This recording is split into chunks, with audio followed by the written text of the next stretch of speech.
Para hapon sa inyong lahat. Isa na namang istoryang ating matutunghayan na punong-puno ng aral, pag-asa at inspirasyon mula sa isang natatanging manggagawa ng ating komunidad. Halina at natunghayan natin ang kanyang istorya dito sa Kwento Mo, Inspirasyon Ko! Kasama sina Lewis Candido Justin Espiritu, Vanessa Valerio. para sa isang panayam kay Sister Nina. Magandang hapon din naman sa inyo, sa inyo lahat. Magandang hapon sa inyo. Ako po si Vanessa Valerio po. Nina, nandito po kami upang kayo ay papanayamin. May ilan po kaming katanungan na inunda sa inyo. Bali po, nabalitaan po namin na kayo ay isang tagapamunot sa isang simbahan dito sa Santa Ana. Bakit po yung trabaho o gawain po na iyon ang inyong napili? Actually, hindi ko siya pinili. Nung araw, hindi ko siya pinili at hindi ko rin gusto kasi hindi ko naman alam ang tungkol dyan sa bagay na yun.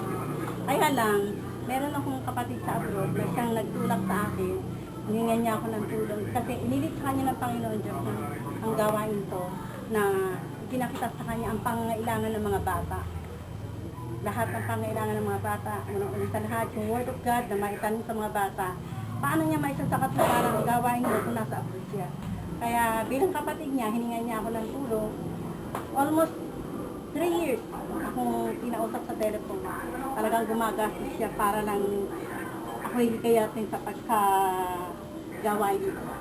Kaya ayaw ko pa talaga. Pero siguro nilit na rin sa akin ng Panginoon Diyos na umayon ako sa kagustuhan niya dahil magpagamit sa Panginoon.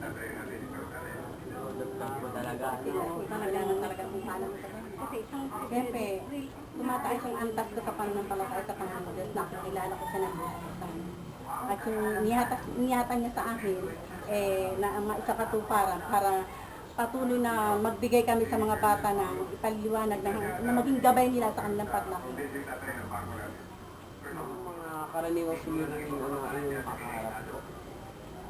Alam mo, yung dati, hindi naman kasi ganun kadali, hindi ganun kasimple.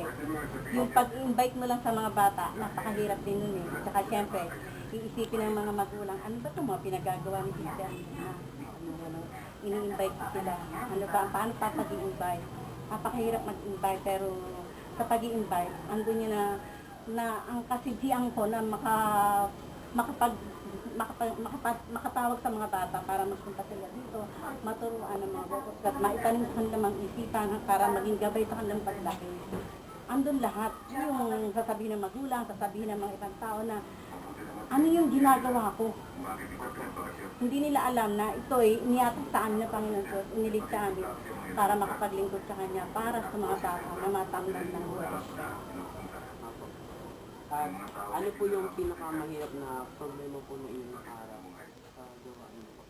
Kasi, siyempre, ako nga ang nangunguna dito, no? Mahirap talaga kasi number 1 na lang, pamilya ko.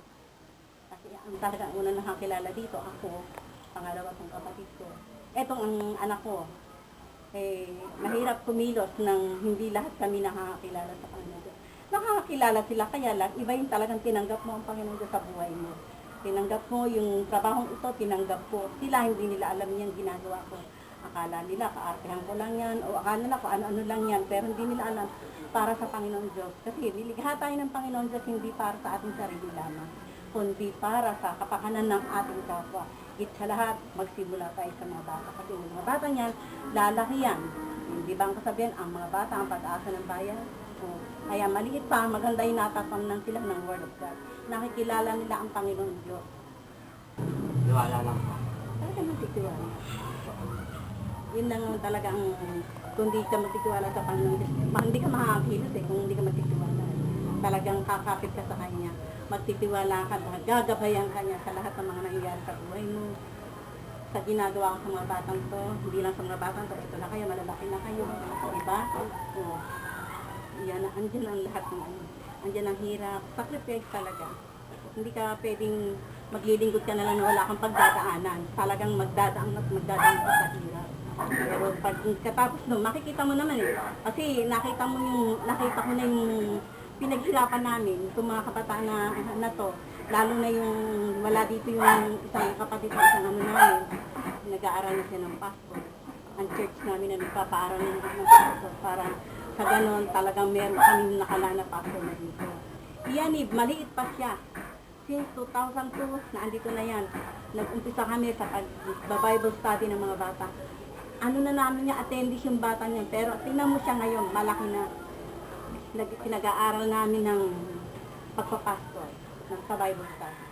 Ano po pong pakiramdam na nakikita niyo po yung mga parang bunga po ng lahat ng mga paghihirap? Siyempre, masarap sa pakiramdam kasi eto na ako na nagampanan ko yung nais ng Panginoon Diyos, yung layunin niya sa akin, nagampanan ko.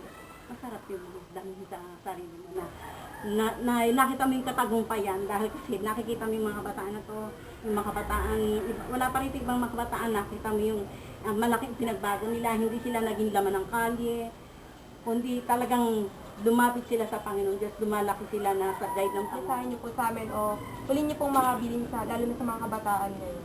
Sa mga kabataan, tiyaga, magtiyaga lang kayo.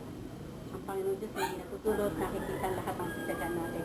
Patuloy tayong lumapit sa Panginoon Diyos.